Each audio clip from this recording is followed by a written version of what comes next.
Want to be respectful of everybody's time. It is 7:30. This is a public hearing on fiscal year 2020 capital budget and amendments to the fiscal year 2019 to 2024 capital improvements program for county government, Montgomery County's public schools, Montgomery College, the Maryland National Capital Park and Planning Commission, the Revenue Authority, the Housing Opportunities Commission, and the Washington Suburban Sanitary Commission's fiscal year 2020 to 2025 CIP. Projects include facilities for parks, recreation, roads, schools, community college, libraries, fire stations, mass transit, housing, police and correction, and rehabilitation, among others. Capital projects are primarily funded with money from future issuance of bonds. Additions, deletions, or modifications to the CIP and capital budget may be made subsequent to the public hearings. Council action of the WSSC CIP is also an update to the Comprehensive Water Supply and Sewerage System Plan. For everyone scheduled to testify, please bring copies of your written testimony to the clerk at this time. Before beginning your presentation, please state your name clearly for the record. And there is a button at the base of the microphone, and there will be a yellow light, which will indicate that you have about 30 seconds left, and we would really appreciate if, once it becomes red, that you finish your sentence and not your paragraph. And we will definitely read your written testimony if you haven't finished everything that is that you had brought in writing. To start, our first panel will have Bridget Newton, Mayor of Rockville, Jerome Kowski from the town of Poolesville, Janine Italiano from the Greater Bethesda Chamber of Commerce, Lea Kaiser, South Beverly Hills Neighborhood Association, Peter Gray, Washington Area Bicyclists Association, Lynn Harris from NCCPTA, and Mike Knapp, President of the Montgomery College Board of Trustees. And we'll start with Mayor Newton. Thank you. Good evening, President Navarro and members of the County Council. I'm Bridget Donald Newton, Mayor of the City of Rockville, not Gaithersburg this time. Remember, I screwed that up last time. Thank you for the opportunity to share Rockville's views on the County Executive's recommended CIP. Though you have our written comments, I'd like to take a minute to expand on a couple of those thoughts. Funding for MCPS capital projects to address overcrowding and aging Rockville schools is our highest priority. As you may have heard, over the last 3 months, we've had a very difficult decision and discussion to make regarding a proposed champion project in the city that would bring much needed tax revenues, school impact fees, affordable housing, and jobs to our county and our city. It is also projected to bring 205 students to our schools over a 30-year period. I like to turn challenges into opportunities, but unfortunately, we were faced with a Solomon-like decision. Due to current overcrowding in our schools and imminent moratoriums in the city, it was a real challenge to make a decision that we did make. Last night, we granted an exception to the project and did not increase the 120% school capacity limit. And my colleagues and I are anxious to turn that into the opportunity to work with you and MCPS to find ways to relieve overcrowding in Walter Johnson and Richard Montgomery by accelerating the construction of Crown and Woodward High Schools. We are grateful that you called for 740 capacity at Bayard Rustin and are appreciative that the construction on Tilden Rock Terrace, is underway. We are hopeful that you will reconsider and return Twinbrook Elementary to the queue. It is, after all, 5 years older than I am, as this will alleviate severe overcrowding at farmland as well as address ADA, sprinkler, and safety issues at Twinbrook. I read the article in Bethesda Beat today, and I'm very aware of the fiscal challenges that you are facing. Last night, we discussed setting up an education committee. I'm not sure if that's what it's going to be called in the end, but the goal is to work with you, with MCPS, our partners at the state level, MCPTAs, et cetera, to find ways to address funding for our schools. We know you value the quality of our children's education, and we know you have many fiscal challenges. We need to be creative and open-minded about solutions, both funding and building, and perhaps even try some ways that have been tried elsewhere. Ooh, I gotta hurry. We look forward to being partners in finding solutions so that Montgomery County and your county seat, the City of Rockville, will continue to be the best place to live, work, and educate our children. Thank you very much. Thank you so much, Mayor Newton. We look forward to working with you as well. Mr. Kowski. Good evening, Council President Navarro and council members. I'm Jerry Klobakowski, President of the Commissioners of Poolsville and a member of Poolsville's Fair Access Committee, also representing the citizens of Poolsville and Western Montgomery County, whose children attend the Poolsville cluster schools and those who use and are serviced by the Maggie Nightingale Library, the Upper Montgomery County Volunteer Fire Department, and the Montgomery County Police District 1. Attachment 1 contains a list of capital improvements needed for each of our Poolsville cluster schools. Tonight, though, I would request that you all put the yeast in. However, unlike this comedy skit where 3 hapless people each add the yeast to the beer vat, resulting in suds, I'm referring to funds and the direction in the budget to support a coordinated effort by the Department of Recreation, Health and Human Services, Montgomery County Public School System, and County Police to bring about a new 21st century Poolsville High School co-located with the Western Montgomery County Community Center with a clinic and a Montgomery County Police satellite station. This will enhance education provided to the students, provide needed services in a county service desert area, and improve security in Poolsville and the Western Montgomery County area.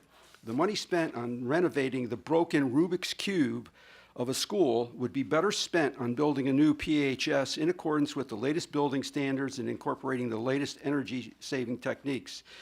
This would save the county future operating dollars required for the facility's maintenance and upkeep. The community center with a health clinic would offer activities for all ages and would eliminate the health service deficit in Western Montgomery County, as pointed out in the county's zip code ranking project on health factors and outcomes, especially for those who are less fortunate.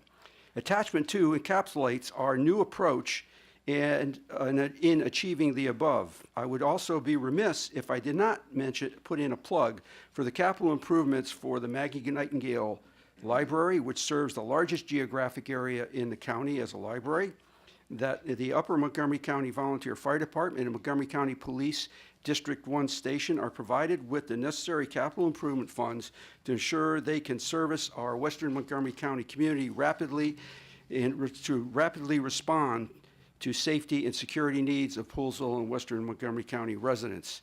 Thank you for allowing me this time to raise these issues, and I hope it becomes much cooler in here later. It's a little tropical. Janine Italiano. Good evening. I'm Janine Italiano, President and CEO of the Greater Bethesda Chamber of Commerce. On behalf of the Chamber, which represents over 550 member businesses and thousands of employees in Montgomery County, I'm testifying on 2 items in the CIP, Montrose Parkway East and White Flint Metro North Entrance. For decades, regarding the Montrose Parkway East, this project has been on our Chamber's priority list for several reasons. 1, it helps to alleviate the congestion experienced by businesses on Randolph Road and is estimated to reduce traffic by 27%. 2, it would help to more easily bring 42,000 people a day to North Bethesda area and major employment center of the future. Montrose Extended also reduces traffic on Twin Brook Parkway by 37%, and it also reduces commute times for people traveling to either I-270 or White Flint by over 5 minutes, morning and evening peak hour. And 4th, the State Highway Administration, and this is the most important, in evaluating every grade railroad crossing in the state, had concluded that this crossing is the most dangerous in the state and a threat to drivers and pedestrians. Why would we ignore this issue, this important issue, and now have DOT staff evaluate alternatives in a smaller, less costly manner, ignoring the staff recommendations?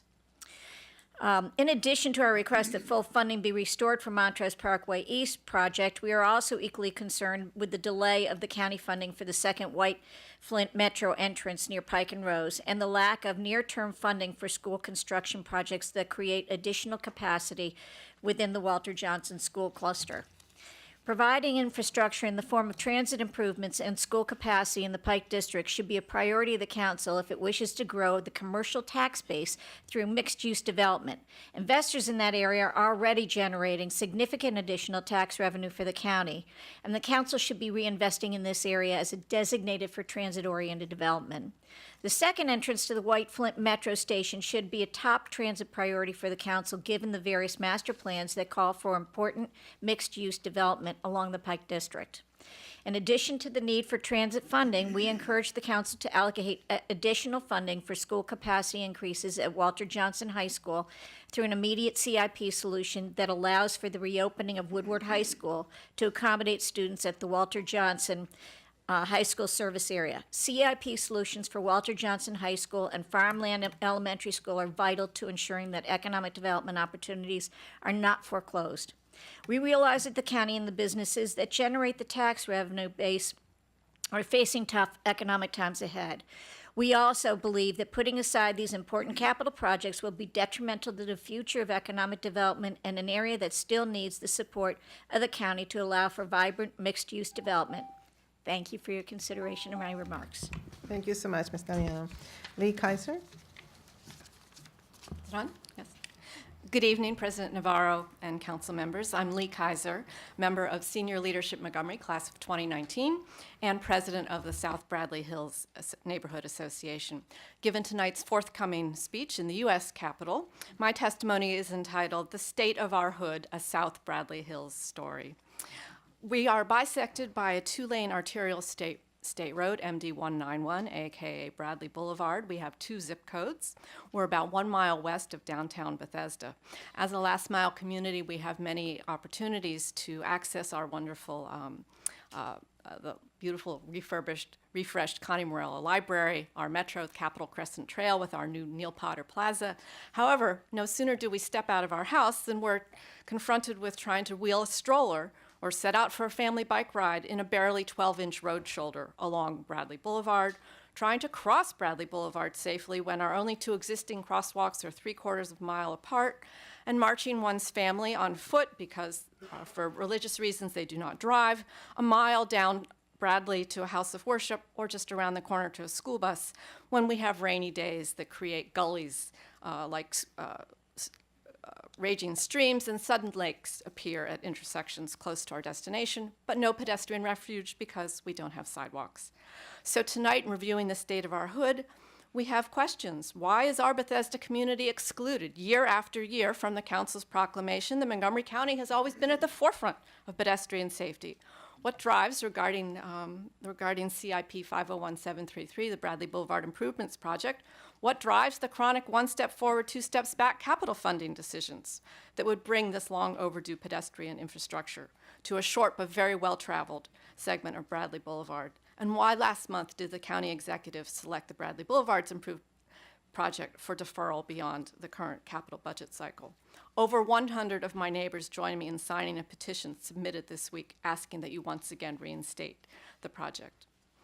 We've been channeling our collective frustration into trying to learn some accountability ourselves and demand accountability. Last summer, we inquired if 2 unsignalized crosswalks could be added immediately. We had to go to the State Highway Administration, and they said, no new crosswalks unless there's sidewalks on each side of Bradley. However, barely a 1/10 of a mile beyond our borders, there's a crosswalk there, as you have a photo, and there's no sidewalks there either. So we really need to understand what SHA's criteria are for making these decisions. We also have had chronic drainage problems that I've testified about previously, and a year ago, I suggested that maybe we needed to add a ride-on boat to the ride-on bus fleet. But where we are today is that infrastructure, this basic infrastructure, has eluded South Bradley Hills for nearly 30 years. And to help your comprehension, I've compiled for you a full history, 30-year history of the project. Thank you, Ms. so Kaiser. much. We'll take a look. Mr. Peter Gray?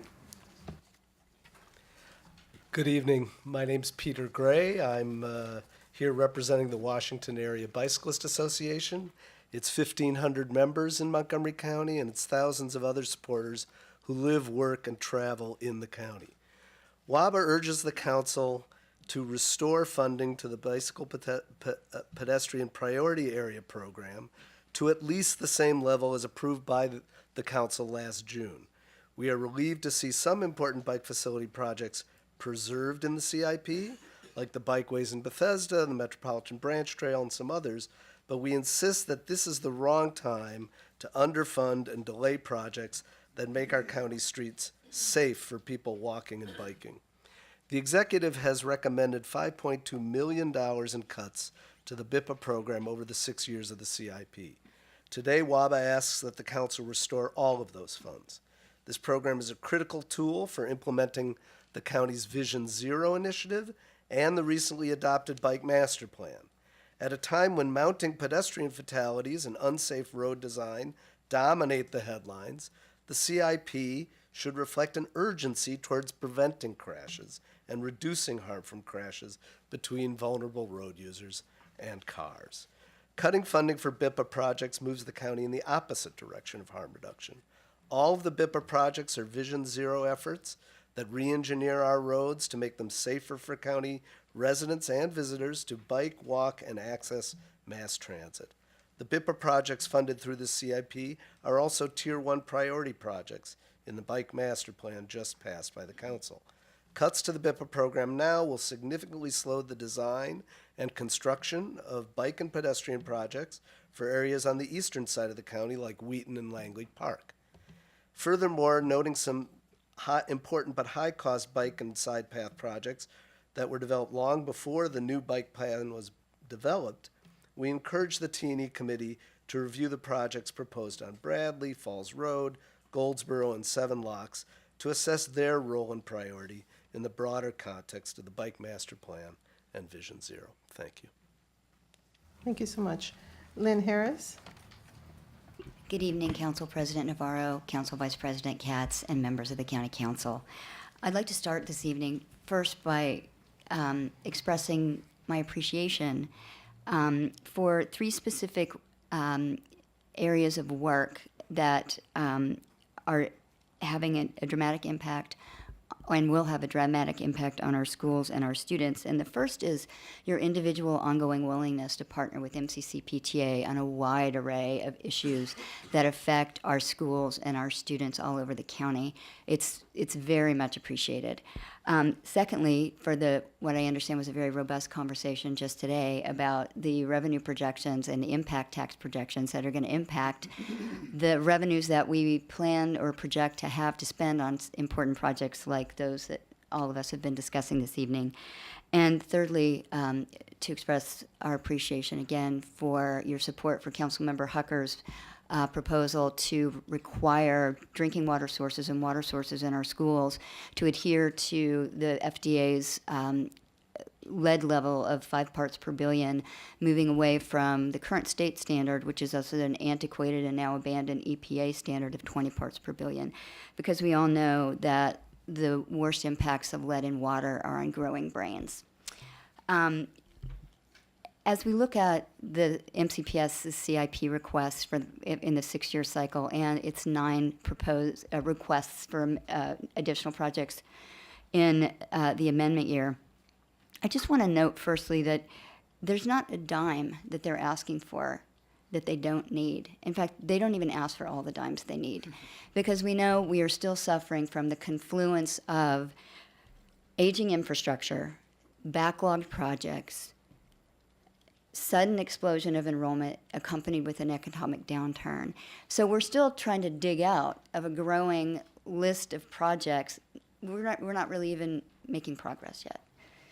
And all of the projects that we are asking for impact the daily lives of students in our schools, which is really our primary focus. And I appreciate the fact that, you know, in November we had 6 hours of testimony before the Board of Education by students and teachers and parents about how the infrastructure of their school affects their lives every day, from ceiling tiles that fall down to water leaks. And that all matters when the life cycle that you spend in a school comes and goes in a relatively short number of years. I really think that you all appreciate that we need to do all we can to work together to make sure we can spend our dollars as wisely as we can to improve the daily life of every student in every school and work to fund these projects. Thank you. Thank you so much. Mike now. Thank you, Madam President, members of the council. Thank you for the opportunity to be with you this evening. I am chair of Montgomery College Board of Trustees, and I am proud to be here with Rashmi Williamson from the Tacoma Park Silver Spring Campus Student Senate and a number of other students who have taken time out of their schedules to join us this evening. She and they are the future of our county, and you all know that, and our job is to give them the tools to ultimately be successful, make our county successful in the future. I congratulate each of you on your election and re-election, and we as a college look forward to working with you to give the students those tools they need to be empowered to overcome the challenges of economic mobility we know that many of them face. To do that, tonight I ask for your continued commitment to the modern math and science classrooms for students on the Tacoma Park Silver Spring campus. As you know, no matter their zip code, students across the county deserve access to quality facilities with 21st learning environments. And the Catherine and Isaiah Leggett Math and Science Building, the design is well underway and will provide them exactly that. But those facilities are 40 and 60 years old, respectively. We've been working to try and get this on the agenda for the last 20 years and are now on the precipice of finally moving this forward. Under the direction and efforts of Susan Madden and Brad Stewart, who are both here this evening, we have done numerous meetings and outreach within the community. We have done a number of charrettes and are continuing to do those, and we are now before the planning board for mandatory referral, I believe this month, which is very exciting. And we have taken that input and be able to make sure that we can do something that both addresses what the community needs, but more importantly can provide the tools to the students that it can ultimately be successful. So we ask you to please support the funds that the county executive has included in his CIP recommendation. By investing in quality facilities, you open the door to opportunity for Rashmi and all of our 50,000 students to what they can be, and with your continued support, the next generations of pre-K teachers, nurses, mechanics, engineers, and things that we can't even articulate yet to ultimately be successful. And so together we can empower all who need their community's college to fuel our workforce and move Montgomery County forward. Thank you very much. Thank you so much, and thank you everybody for coming over this evening. Thank you to Montgomery College students for being here, doing their advocacy as well. Group B, Sheila Barton, Melissa McKenna, Yvonne Van Lowe, Paul Geller, Sheree Scott, Robert Nelson.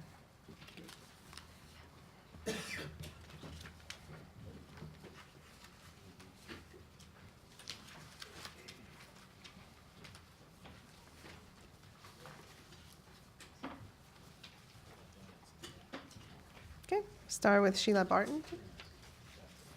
Good evening. My name is Sheila Barton. I've been a resident board member of Friends of White Flint for 2 years and currently serve as treasurer.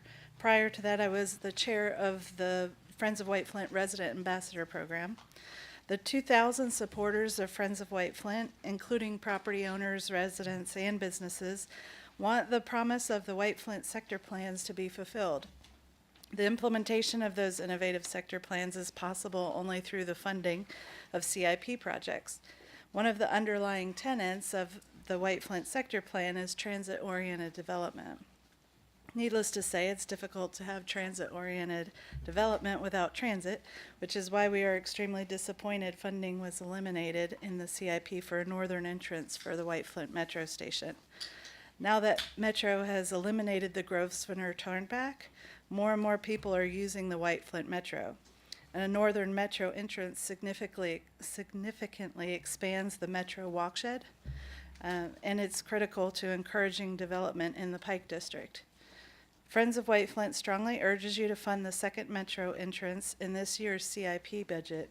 It is simply not a reasonable strategy to ask a financially struggling WMATA to pay for this new entrance.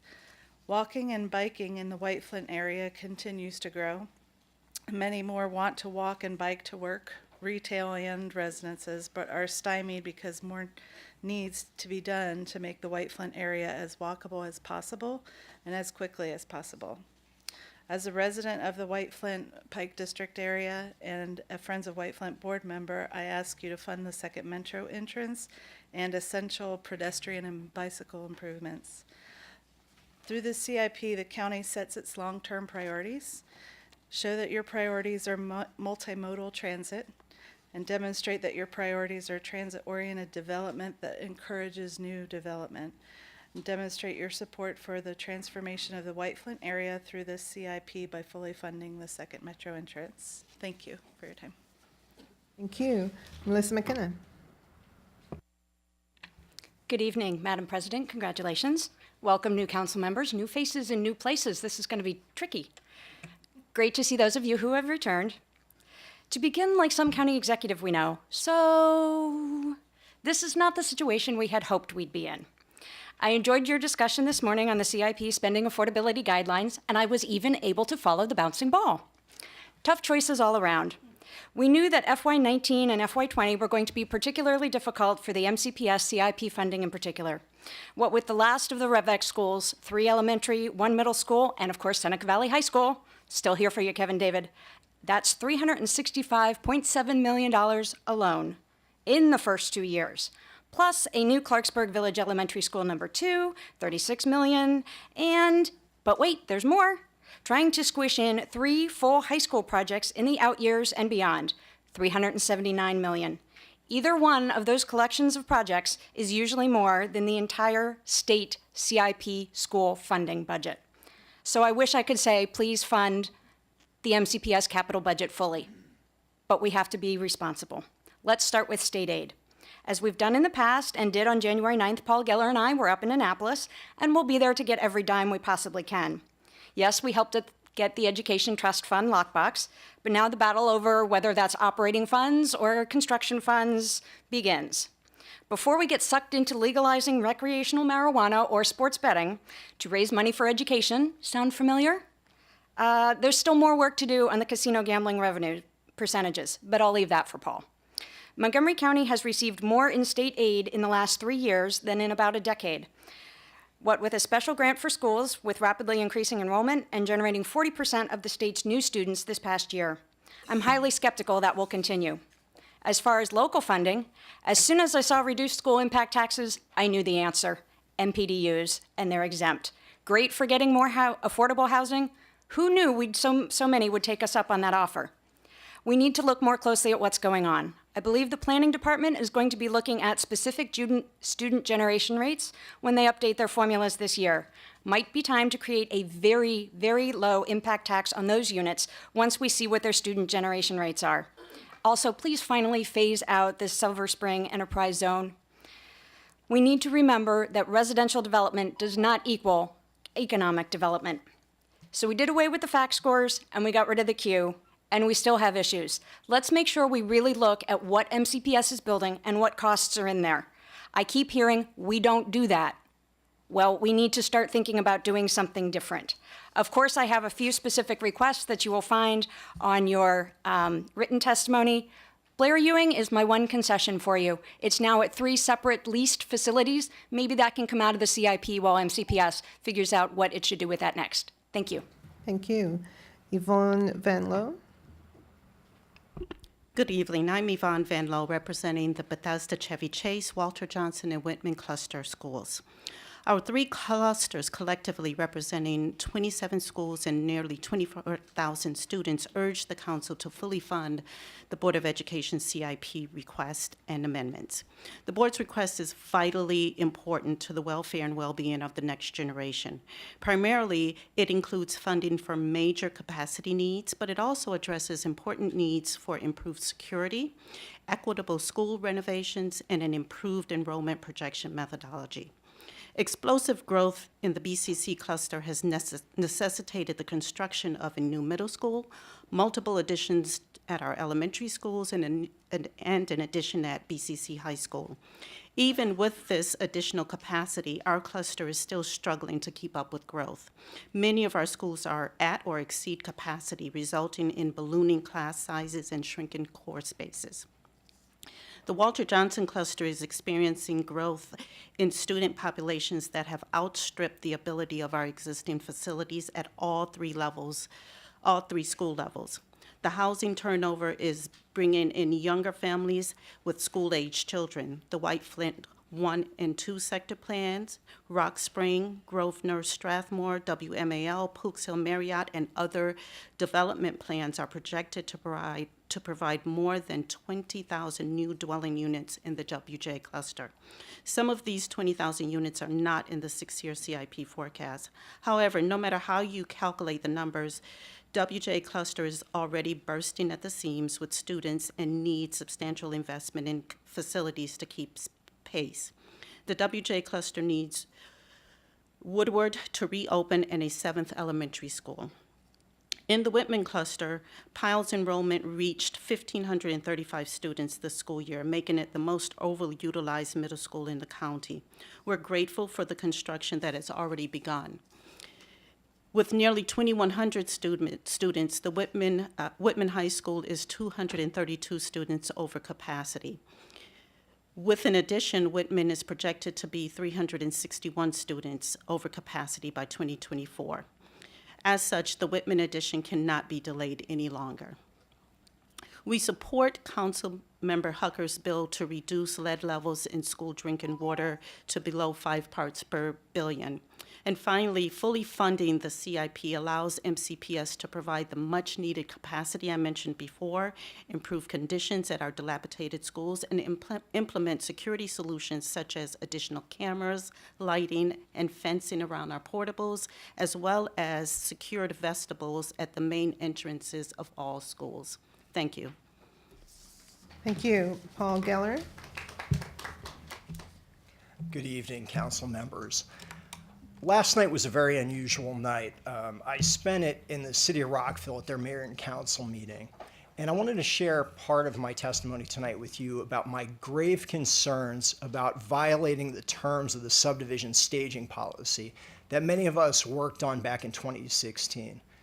One of the key aspects of the subdivision staging policy was making sure that no individual school went over 120% of capacity. Now, I am no longer a PTA leader. However, I know a lot of people in the schools, and I still am friendly with many of them. And I've been to schools recently that are about to exceed 120%. The MCPS numbers, I will tell you, are wrong. Farmland is beyond wrong. These numbers are incorrect. I'm begging you to do something, work with the municipalities to make sure we never exceed 120% for any reason for any project. Now, I understand Twinbrook Quarter was an important project. However, no project should have been allowed to have exceeded that limit. I don't know how we're going to get that money, because I will tell you, I feel very comfortable coming here and sitting here, because Melissa and I have devoted our lives the past few years to getting money for the school system.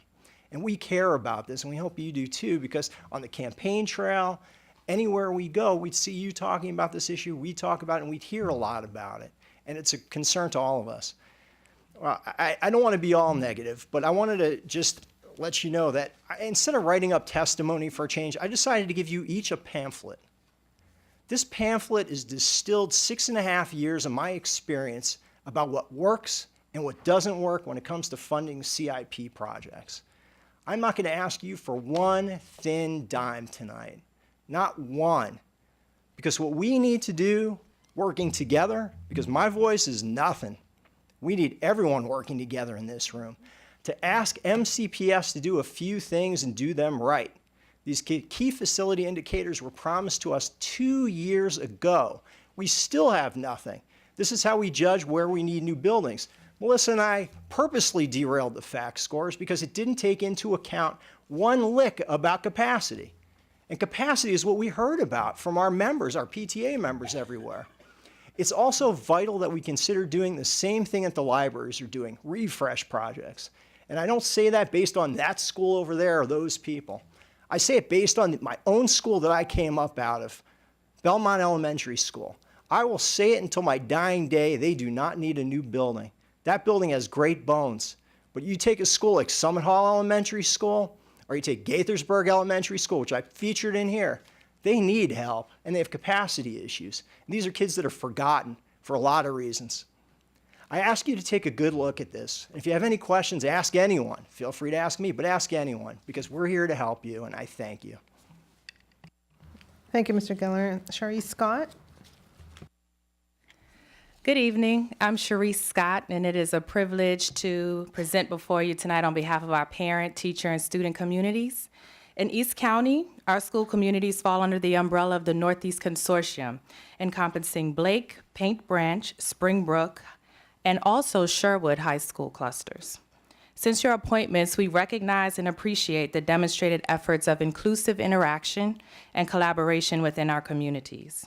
We stand ready to take actionable steps toward ensuring the needs of our communities are met and presented with a solutions-based approach that will assist your council and its relative partners in achieving the outcomes that we can all deem successful within our communities.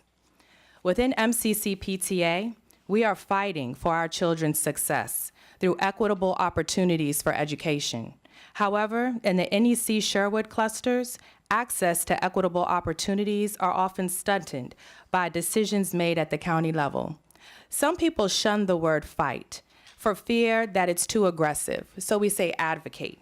But I say to you, when children in our communities are sickened to dysfunction from environmental hazards like mold and lead in their homes and schools, or dying from self-inflicted trauma caused by internalized pain, or derailed from their academic pursuits under financial pressures, having to sustain their household, which lead them to drug and sex trafficking. This is not advocacy. This is fighting for the lives of our children because they are the future of our county. They are the stakeholders that will carry out the legacy all of us are here asking for today. They need vision, and so do we. And it's time that we do something new. And our school systems cannot do it alone. Our schools are over capacity, they're underdeveloped, they're underfunded, and they do not meet the needs of today's youth. When you have to tighten the purse on the budget, please do not sacrifice the children.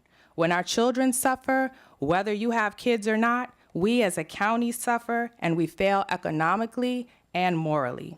Safe and habitable communities with cared for, sustainable schools attract new residents, attract new business, stimulate demand, provoke pride and compassion, and encourage a sense of true community, which results in economic growth. It is something that you don't build, it's something that you nurture through proper planning with a focus centered around the people, not the place, the things, or the money. We're ready to do our part. I ask you to consider reevaluating the policies and bylaws that often prohibit entities that are here today from working collectively to align our allocated resources and strategize to work together toward achieving what are ultimately the same end goals we all have here today. There are facts and maps in this report that you can reference. I appreciate your time. The development in our area is impacted by this year's CIP. Thank you. Thank you so much, Ms. Scott. Robert Nelson. Good evening, President Navarro, Vice President Katz, and the county council members. I'm Robert Nelson from Goshen and former chair of the Up County Citizens Advisory Board. The 2040 Maryland Transportation Plan was just published last month, and nowhere is there any mention of the Corridor Cities Transitway. And there's still major questions, as Vice President Katz pointed out, about the routing of this up-county transportation priority. And given the multiple uncertainties, I recommend that CIP transportation projects connected with the CCT be deferred and funded projects be realigned to support the top priorities of up-county residents. The Montgomery County Department of Transportation already spent over $10 million developing plans for an unaffordable improvements to Goshen Road. But with only $300,000 in the proposed CIP budget, we can't even construct much-needed sidewalks along this road. Nearly 2 decades ago, Goshen Road was found to have twice the vehicle accident rate and 5 times the pedestrian accident rate of typical streets. Last year, there had been $28 million allocated in the CIP for Goshen Road, but this year, only $300K. I'm advocating restoring partial funding for intersection safety improvements, shoulders, bike trail, and sidewalks along this 3.5-mile road segment. Up County residents in the UCAB have been clamoring for north-south capacity improvements. But the current state studies on I-270 only reach as far north as I-370 and Maryland 200. That's why it is critical that the county invest in north-south corridor transportation improvements. 4 to 6 additional travel lanes could be made available if the Snowden Farm Parkway in Clarksburg were connected to the Mid-County Highway in Gaithersburg. A bus on the completed highway would have a travel time of less than half of the corridor city's transitway. Current construction cost estimates for building this 5.6-mile gap are about $300 million. Now, we've heard about all the school needs, and Up County is the fastest growing, so we have a lot of school construction projects. But construction costs just across the Potomac River are less than half as what is typical in our county. So I've attached an innovative proposal from a member of the Montgomery Planning Board that funds the entire project using a small toll on the short segment connecting Mid-County Highway with Maryland 200. So I think that we can get the resources to fund the completion of the Mid-County Highway.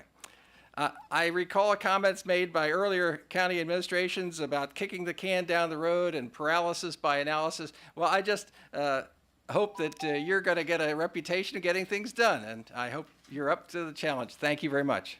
Thank you so much, Mr. Nelson. All right, thank you, everybody, for being here this evening. Now we're on to Group C, Rashmi Williamson, Deidre Middleton, Chris Rutledge, Sarah Kessler, Cynthia Simonson.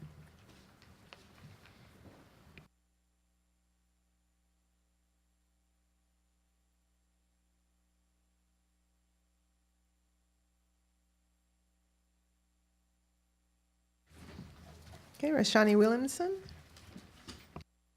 How are you? Please press, there's a button at the base right there. Got it? There you go. Good evening, Council President Navarro, Council Vice President Katz, and members of the Council. Thank you for having me. My name is Rashmi Williamson. I am a Montgomery College student studying biology, and I serve as the Vice President of the Student Senate at the Tacoma Park Silver Spring campus. I'm honored to speak with you tonight and represent the incredible students of my college. Tonight, I am here to thank you for your support of our college and ask you to continue the support of the construction of the Catherine and Isaiah Leggett Math and Science Building on the Tacoma Park Silver Spring campus. This building is critical for all students on our campus. It will give us quality math and science classrooms and labs so students like me can get the education and skills we need to succeed. As a biology major, I am particularly excited. When I see the math and science buildings on the Rockville and Germantown campus, I'm a little jealous.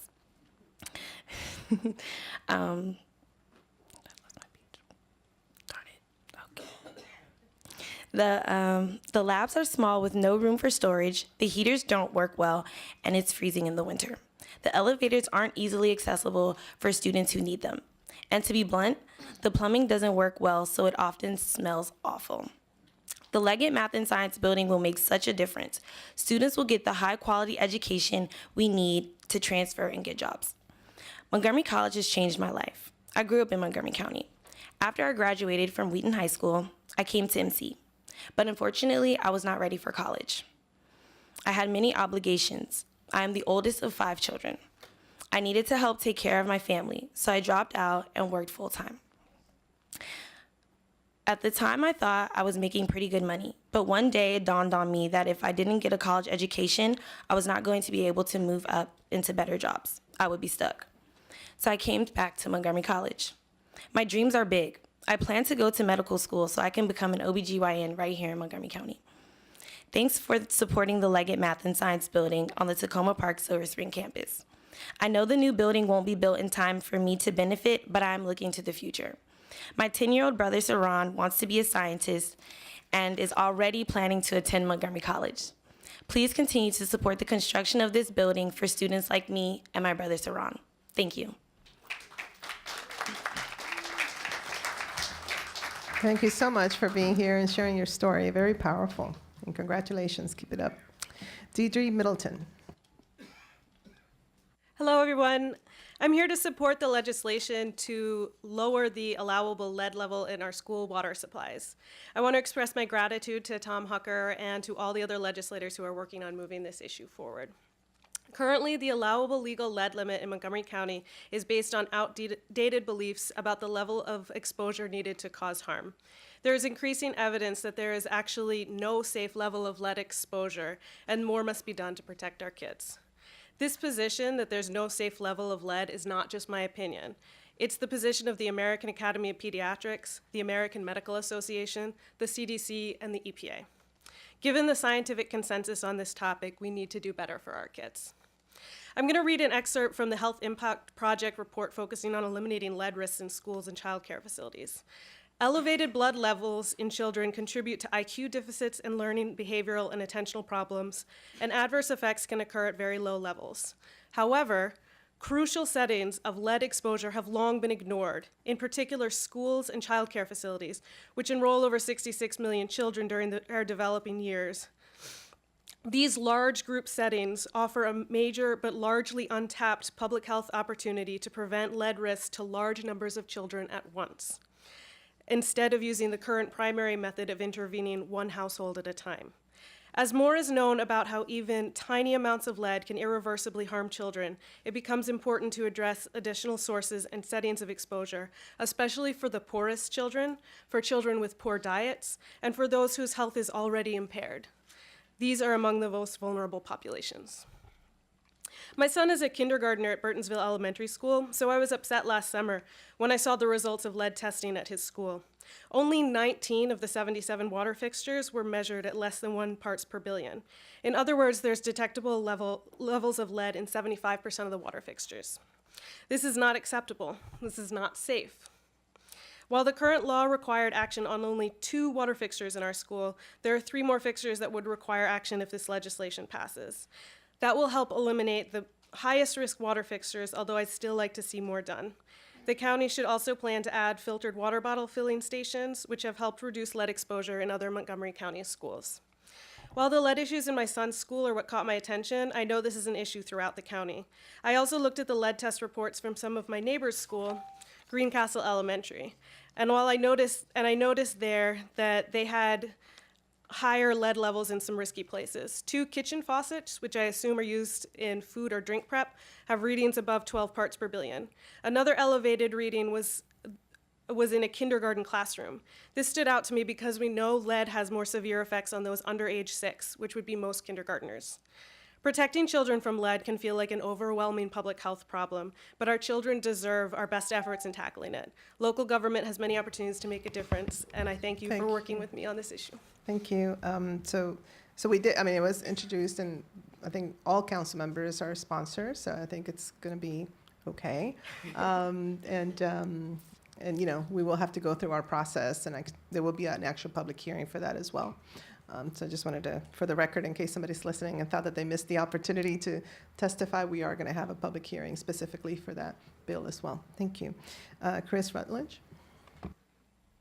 Members of the council, thank you for inviting leaders of MCC PTA to testify before you tonight regarding the CIP budget. I'm pleased to be here representing the Down County Consortium. We always like to note that the DCC represents nearly a quarter of this county's school children and serves as a bellwether of what the county itself will look like.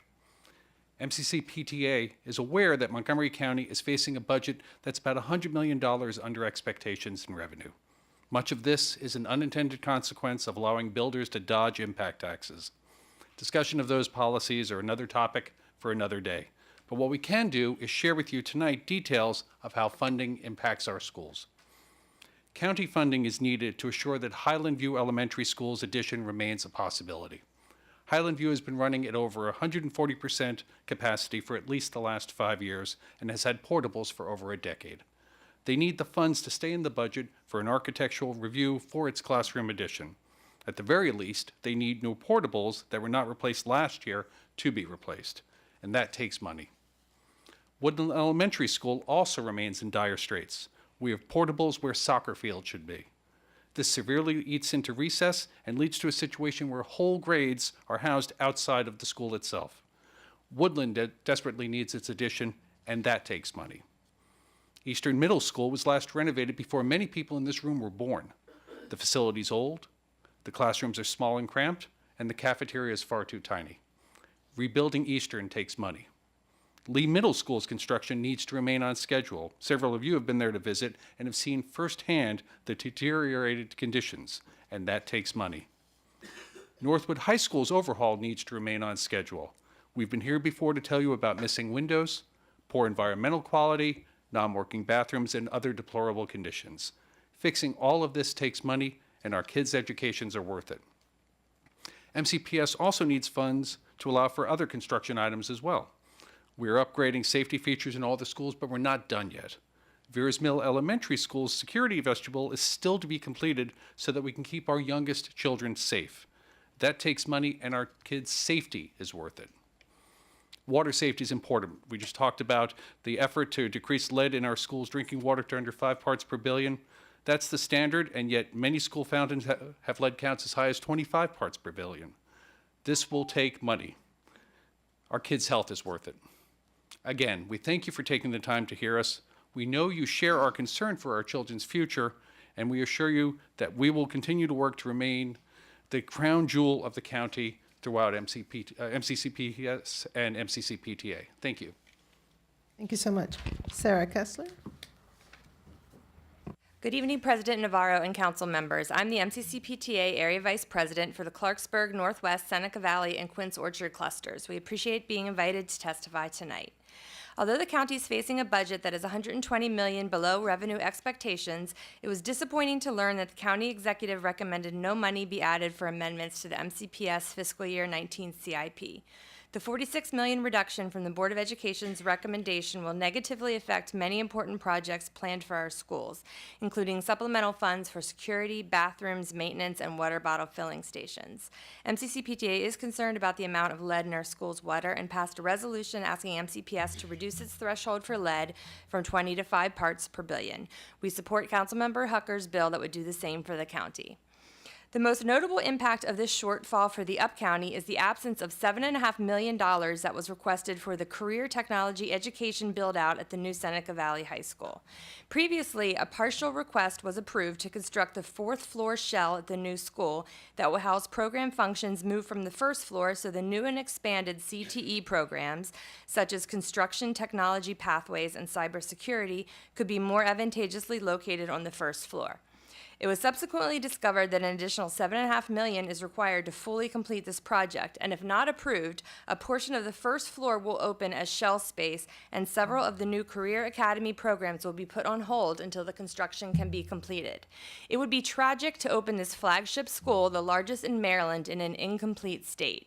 We ask the council to please find a way to fund this project so we can take advantage of construction efficiencies in order for it to be fully functional upon its opening in the fall of 2020. Expanded CTE programs are strongly supported by Dr. Smith and direly needed to serve students in the Up County who currently have to travel great distances to access these opportunities. We're also worried about the many CIP projects that continue to be pushed back year after year throughout the county. In the fiscal year 2015 CIP, funds were designated to plan a brand new Northwest Cluster Elementary School scheduled to open in 2017. After several delays, it was recognized that our overall elementary school space deficit was dropping, so the County Council deleted the new school and reclassified it as an addition project at Ronald McNair Elementary. McNair continues to see its population dramatically increase while the addition has been delayed twice. Their enrollment is expected to remain at over 865 students in a building with a capacity of 645. With an over-enrollment of 34%, this addition is badly needed. There are other construction delays in our area, including DeFeef Elementary and the new Clarksburg Elementary School number 9, and thus we encourage the council to adequately fund the county CIP needs to keep school construction on track. While MCCPTA understands the fiscal challenges that exist in the county, we urge you to find funding to meet the urgent needs of our school, contained in the Board of Education's requested amendments. Thank you for the hours of your time and your dedication to serving our citizens. Thank you so much. Cynthia Simonson. Good evening, council members. I'm Cynthia Simonson, and tonight I'm here on behalf of the Damascus, Gaithersburg, Magruder, and Watkins Mill clusters. We recognize the council may be tempted to postpone Board of Education amendments, but I'd like to remind the council our children represent the best investment we can possibly make, and delays in funding these projects does not make the needs go away. In this amendment, the Board of Education has requested funds to build out Seneca Valley High School. The CTE programs are an important pathway for students to explore post-secondary careers. We all recognize that we need these skills within our greater community, and any of us living in the mid to up county areas recognize sending students from this side of the county to Edison is often not a sensible option. It is one thing to allow this programming void because we didn't recognize the need on this side of the county. It's quite another to know that we need the programming and choose to delay the necessary construction when it would be most affordable. Like many others who will testify this evening, the safety and security of our schools continues to be a concern throughout our region. We've not experienced the tragedies that have occurred in so many other places. But we know it is not because we have taken the appropriate precautions. We still have vulnerabilities in too many of our schools, and we know if the unthinkable occurs, the council will find the funds to address the issue. All we are asking is that we address these vulnerabilities before the unthinkable occurs. As our buildings age, the cost to maintain becomes more significant. We have a number of middle-aged and elderly buildings in our area that with proper care and investment can continue to serve our communities well. The amendments the Board of Education has requested to repair and or replace the building systems is crucial to keeping these older buildings in usable condition. In recent months, the media has reported on the conditions of Magruder High School, a 48-year-old building that is in many areas are in disrepair. While the focus was on Magruder, the same story could have been told about Damascus, Neelsville, or any number of our area elementary schools. The wear and tear on our overcrowded schools, particularly in the Gaithersburg cluster, have been well reported to the council and to the executive. The point is our school buildings should not be disposable. They need to be maintained, and just as we find in our own midlife reflections, we need to think more critically about preventative measures to ensure a long and healthful life for our buildings. Council members, we will stand with you if you were to require transparency surrounding the work orders for these buildings. We don't know why we're seeing so many building failures, but we believe the current process deserves attention and scrutiny. And finally, just a quick shout out to Councilmember Hucker and all of you for hearing MCC PTA's concerns about lead in our drinking water. We appreciate it. Thank you, Ms. Simonson. Okay, thank you so much for being here this evening. Now we will proceed to Group D, Zachary Weinstein, Jennifer Young, Dan Wallace, Susan Swift, Zoe Tichef.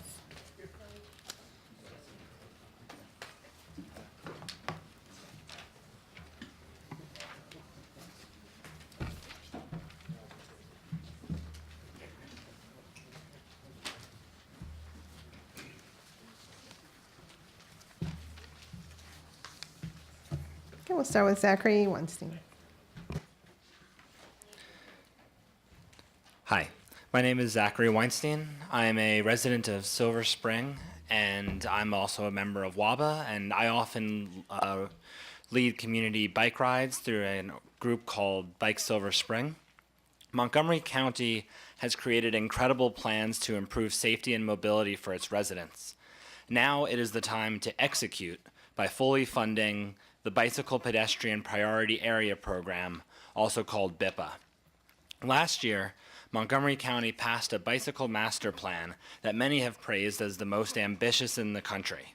The Bike Master Plan aims to connect residents to economic opportunity, improve public health, and help the county meet its climate change goals. 3 years ago, Montgomery County signed on to Vision Zero and committed to entirely eliminate traffic deaths and serious injuries. Redesigning our transportation network around safety will not be easy, but the time has come for a transportation system that does not accept public harm as a cost of doing business. We cannot accomplish these lofty and worthwhile goals without funding the projects and programs that implement them, like the Bicycle Pedestrian Priority Area Program. Without this funding, which will go towards sidewalks and bike lanes, the Bike Master Plan and Vision Zero are just words. By passing the Bike Master Plan and Vision Zero, Montgomery County committed to leading the nation in transportation and public safety.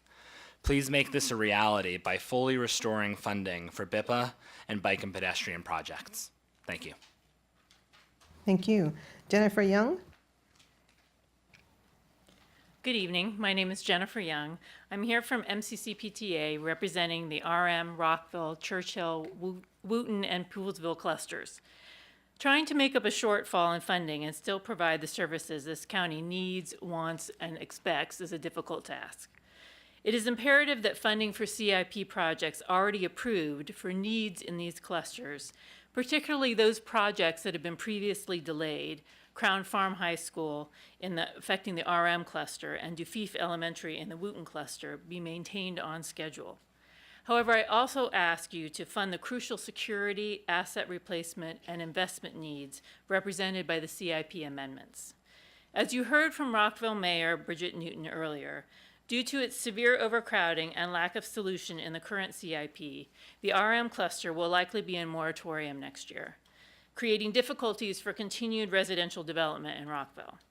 By funding capacity projects to keep clusters out of moratorium, the County Council can allow development to continue, generating more school impact taxes to use to fund more CIP projects. Both developers and school advocates want projects to proceed as fast as possible to avoid moratorium, generating more revenue for the county. You can make this happen. I've highlighted CIP amendments in my written testimony we see as critical to be funded, like the Seneca Valley CTE expansion. But I want to talk first here about funding for security upgrades. Rockville High School is one of the few remaining schools that does not have a secure entrance vestibule. When you enter Rockville, you're supposed to turn right to go down to the office.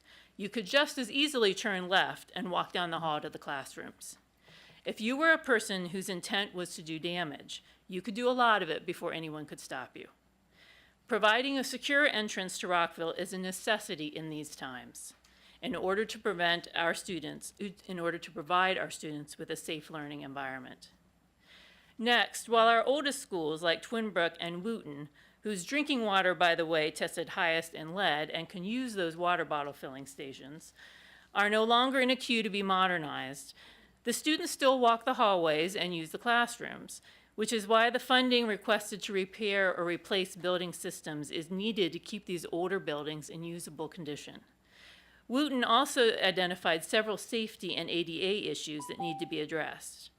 If we don't maintain the needs of our buildings year to year, particularly our older ones, it will be more costly in the long run. I will end with one request that costs no money, at least this time around, but would be a big win for MCPS and the county. And that's the proposed multi-use facility in Poolesville that includes a renovated Poolesville High School and space for community services. We encourage you to move this project from concept to reality. When Poolesville has been waiting decades for a new school, maybe novel ideas like this is what we should be looking at. Thank you. Thank you. Dan Wallace? Hi, I'm Dan Wallace, Chair of the Burnt Mills Citizens Association Education Committee. I appreciate this opportunity to address all of you this evening. On behalf of the Burnt Mills community, I'd like to thank you all for the good work you have done this year and last year. We especially appreciate the awareness you have exercised in developing the major capital project program for schools in acute need of revitalization and expansion. Of course, we are particularly pleased that Burnt Mills Elementary School heads the list of the 9 schools for study and planning, and not just alphabetically. It's perhaps a dubious achievement award, but Burnt Mills is at the top of all the criteria for needing an expanded facility. As far as overcapacity goes, the 2024 CIP projects that Burnt Mills, which is a 392-seat facility, will soar to 668 students, which is an additional 71% above its current capacity. Moratorium. The standard for schools being placed in moratorium cites utilization greater than 120%. Burnt Mills is ranked the highest among these 9 schools at 146%. Demographics, economics. The Board of Education recently instituted the policy FAA, identifying demographic and economic factors as critical criteria for RevX consideration. Burnt Mills is significantly challenged by these factors. We have a 63.2% students on the farms program, 22.2% ESOL students, and a 17.1% mobility rate. Many of the Burnt Mills parents devote 50% of their income to housing, and many of them come from the enclave, which is a considerable sore point. Built in 1964, Burnt Mills was modernized and returned to service in 1990. 3 decades later, 200 of its students occupy 8 relocatable classrooms, and lunch for the entire student body requires 6 periods. Structural needs include a new HVAC system and ADA accommodations. Development. The county executive sees school impact taxes dropping by 50% over the FY 2024 cycle, but in the East County, development is growing, starting with 3 major projects: Viva White Oak, Hillendale Gateway, and the White Oak Town Center. In total, 6,625 new residences are going to be built, and they will have an impact on our school because we're proximate. So again, we really appreciate that you put us on the major the major capital projects. We've been down this road before. In 2013, we had a feasibility study done, and then we got bumped in 2016 because of funding problems to the limbo of a future CIP. So we urge you to continue this major capital project program and keep the momentum going, and I'll see you next year. Thank you. Sounds good, Mr. Wallace. Susan Swift? Thank you. Before I start my testimony, I want to thank you for changing the rules and not requiring us to bring 40 copies before you start. For those of us who always end up on the end of the list, thank you. Hello and congratulations to you all. My name is Susan Swift, and I'm the Executive Director of the Suburban Maryland Transportation Alliance, SMTA. I'm here to ask you to keep the full funding for the Montrose Parkway East extension in the capital budget and to keep it on schedule. The county executive's budget eliminates this project as we know it by allocating only $1 million for a cheaper railroad crossing fix. We also support keeping the White Flint Metro entrance in the budget as well. To give you some context for those who were not here last year, when this project was last threatened with elimination just 11 months ago, the county council decided to keep it and delay it just 1 year in order to widen the bike path to 16 feet as the planning board requested. This is an expensive project, but it's impactful and multimodal with incomparable safety benefits. It's much more than a road project. It does just as much for pedestrians and bicyclists and BRT as it does for drivers. And it's been promised in 5 adopted plans going all the way back to 1992. Promises made should be promises kept, and we hope this county council will get back to implementing the promises made in master plans that were adopted long ago. The benefits of this Montrose project can be summarized into 2 themes: safety and capacity. Safety, safety, safety for everyone. This project provides safety improvements for all modes. It's, as you heard, the #1 worst crossing in the state of Maryland for railroads. This fixes it. There's a bridge over Rock Creek, which will be safer for park users, pedestrians, and cyclists. A bridge over the railroad tracks will be safer for everybody. A grade separation at Park Lawn will be safer for drivers, pedestrians, and cyclists. Montrose will have only 2 curb cuts versus 100+ curb cuts on driveways that are on Randolph Road, so we'll have fewer rear-end collisions for those who choose to go on this road, the new Montrose, rather than Randolph. And emergency responses from nearby fire stations will improve at least 2 minutes and up to 9 minutes, depending on your location. And I hope we all won't need those. Capacity. This project provides new capacity for 42,000 vehicles a day, new 1.6-mile separated bike path, new 1.6-mile sidewalk, new bike ped bridge carrying the Rock Creek Trail. It reduces congestion on Twin Brook Parkway. Thank you, Ms. Swift. We'll and consider your Randolph. written testimony. Thank you so Thank much. you. Zoe Tisha? Good evening, President Navarro and members of the County Council. My name is Zoe Tishayev. Before we close off the evening today, I want to take a second and remove ourselves from the present. take a look back at a rather contentious time in history, the 1950s. The United States is in the midst of a deep and prolonged conflict with the Soviet Union. A war has just broken out on the Korean Peninsula in Eastern Asia. A Red Scare begins to creep its way onto our congressional floors. In New Mexico, scientists are building the H-bomb. In Montgomery County, we are building Damascus High School. 3 years later, in 1953, Poolsville High School is constructed. From where I'm sitting, it would appear that none of you were yet born when Damascus was constructed. You all look great, by the way, not a day over 69. Let's jump in time again to the 1970s. What do we remember the 70s for? An oil embargo, a stagnant economy, a corrupt presidency? But even before these US history landmarks, when Nixon was still considered a pretty cool dude, if you can remember a time like that, Montgomery County builds 2 more high schools, Colonel Zadok Magruder and Thomas S. Wooten High. These ancient edifices still tower over our Montgomery County lands, caging thousands of students within their crumbling walls every day.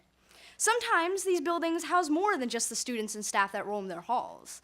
Within the Damascus walls, there's a penetrating problem of a vermin infestation.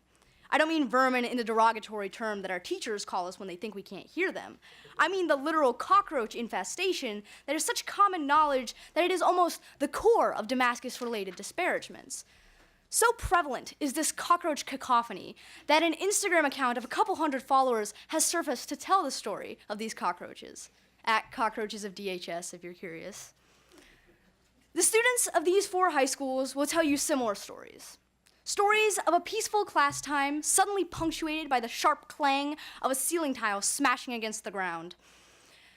But the school that comes closest to home is Neilsville Middle School, one of 3 feeder schools to my home school of Clarksburg High School, but the only one of those feeder schools that has holes and mold dotting its ceilings. I wish I had more time to discuss with you the problems of these schools, to recall the disheartening sight of Burnt Mills Elementary Schools, or to tell the story of Georgina the cockroach.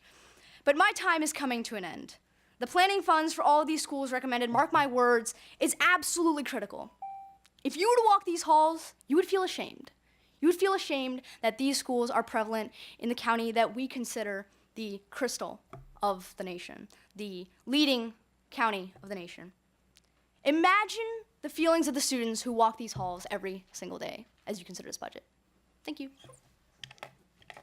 Thank you very much. That was a very creative way to let us know what's going on. I appreciate that.